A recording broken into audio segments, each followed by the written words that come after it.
Vamos falar hoje da distribuição das indústrias no espaço geográfico para atender a demanda e também dar maior lucratividade. Afinal, estamos num mundo globalizado, num capitalismo também informacional, o conhecimento técnico-científico e que renova tanto qualitativamente quanto quantitativamente a todo momento. Para que isso aconteça, os fatores locacionais são imprescindíveis. E o que são fatores locacionais? Então, são diversas características de um determinado lugar que favorecem a instalação de indústrias, onde os empresários consideram quais fatores são mais importantes para aumentar a taxa de lucro e também dos seus investimentos. E os principais fatores locacionais para a indústria são 7. Primeiro, fonte de matéria-prima. O que é isso? Próximo aos minerais, e agropecuárias. Fonte de energia é um outro fator também. Petróleo, gás natural, eletricidade. Um outro fator locacional é a disponibilidade de mão de obra pouca qualificada, ou seja, de baixa remuneração, ou muito qualificada, de alta remuneração. Vai depender do tipo de indústria que se vai ser colocada, Um outro fator é a pesquisa e desenvolvimento, parques tecnológicos, incubadoras, universidades, centro de pesquisa e desenvolvimento. Um outro fator também é o mercado consumidor, que está relacionado à quantidade de pessoas e de poder aquisitivo, logística, disponibilidade de custos competitivos e de transporte. E as redes de comunicações, precisa também telefonia fixa e móvel, internet, e complementariedade industrial, proximidade de indústrias afins. E o último fator locacional onde se instala a própria indústria seriam os incentivos fiscais, redução ou isenção de impostos concedido pelo Estado nas 3 esferas do poder nacional, ou seja, nacional, estadual e municipal. Para que tudo isso aconteça, ou seja, para que os fatores locacionais da indústria sejam estabelecidos, precisa da logística, que na economia nós podemos definir como planejamento e execução, controle de fluxo de mercadoria e serviços. Esse termo, a logística, tem origem militar, que envolve os aspectos táticos, estratégicos das operações das Forças Armadas no campo de batalha. Toda a sua organicidade para atender às demandas, facilitando, na verdade, a própria distribuição dos seus produtos. Veja como isso vem acontecendo dentro da história da geografia. Então, durante a primeira Revolução Industrial, fim do século XVIII, início do século XX, o carvão mineral era a principal fonte de energia e a precariedade dos meios de transporte dificultavam seu deslocamento por longas distâncias. Por isso que as indústrias elas foram ao encontro das jazidas carboníferas, tornando-se um dos fatores locacionais mais importantes para as fábricas. Isto porque a fonte de energia era o carvão e o meio de transporte não compensava a longa distância transportar o carvão para fazer com que as máquinas pudessem então ser atendidas. Então a indústria ela foi acabando de ser instalada próximo às próprias jazidas carboníferas. Isso facilitou muito no primeiro momento. Então isso explica essa industrialização em torno das jazidas de carvão britânicas, alemãs, americanas.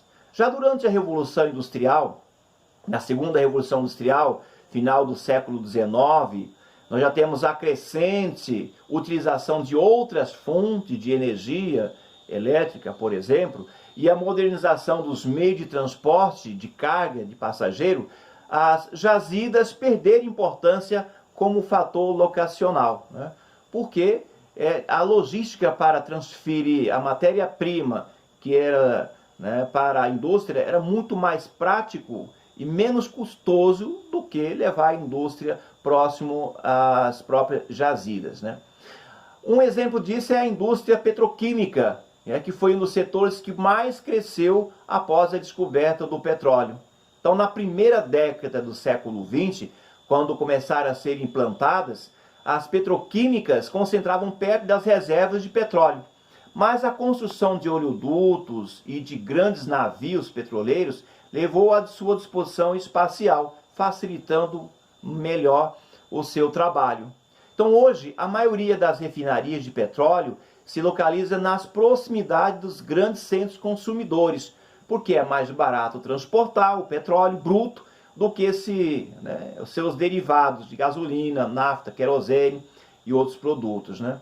Em contrapartida, as indústrias siderúrgicas localizam próximo das jazidas de minérios como ferro, magnésio, porque é mais barato transportar as chapas de aço do que o minério bruto. Então veja só que tudo vai depender da própria logística e da facilidade onde a indústria estará sendo colocada. Portanto, nas últimas décadas, um fator determinante para a localização de qualquer tipo de indústria é a existência de uma boa logística que possibilite o recebimento de matérias-primas e o escoamento da própria mercadoria. Um exemplo disso, podemos falar aqui da loja de imóveis Gazinha aqui em Ji-Paraná.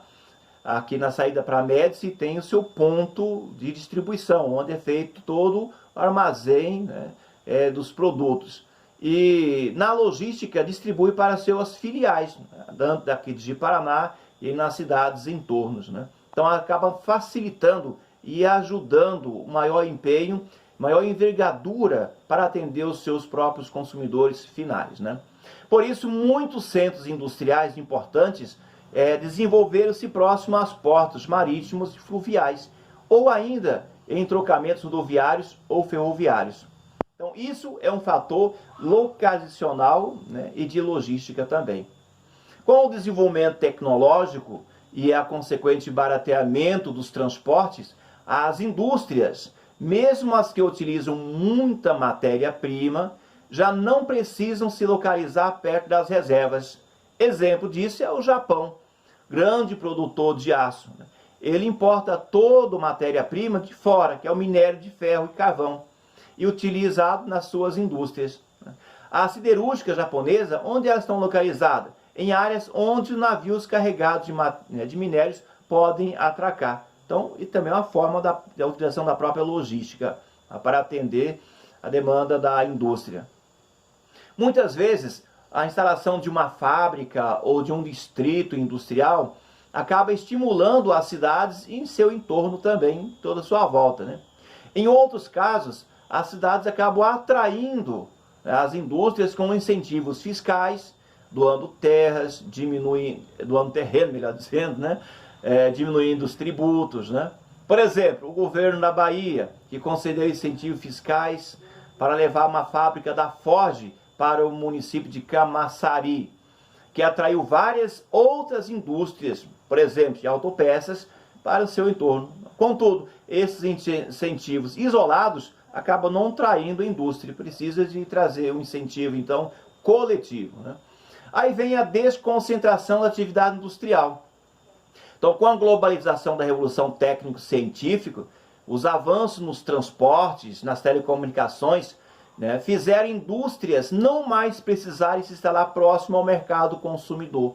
A Nike, por exemplo, produtor de material esportivo, né, ela está sediada nos Estados Unidos, mas contrata empresas terceirizadas para produzir os seus produtos como tênis, né?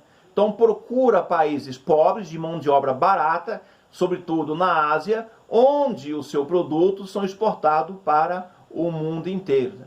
E o maior patrimônio dessas empresas globais, como a da Apple, da Nike, Coca-Cola e outras, né, é a sua marca que vai estampada em seus produtos, né? Como a gente pode falar da Nike, aquela vírgula que acabou dando certo, né? Então, no capitalismo informacional, a marca, o produto simbólico, é mais importante que o produto material. E ela que assegura o mercado para as grandes empresas na competição de na competição globalizada, mas é a terceirização que lhe assegura altos lucros. Por que a terceirização? Está em países pobres, né? Mão de obra barata, matéria-prima barata também. Então, a marca torna-se muito maior do que os seus próprios produtos, assim por diante, né? Porque muitas indústrias de calçado do Rio Grande do Sul acabaram fechando suas portas e indo para a China, né? Claro, mão de obra e matéria-prima barata nos países chineses, o custo de transporte ele é compensado e significa então maior lucratividade. Por isso que na reforma tributária que o ministro está mandando para o Congresso, está aí, né, levando aí a desoneração da folha de pagamento e das indústrias.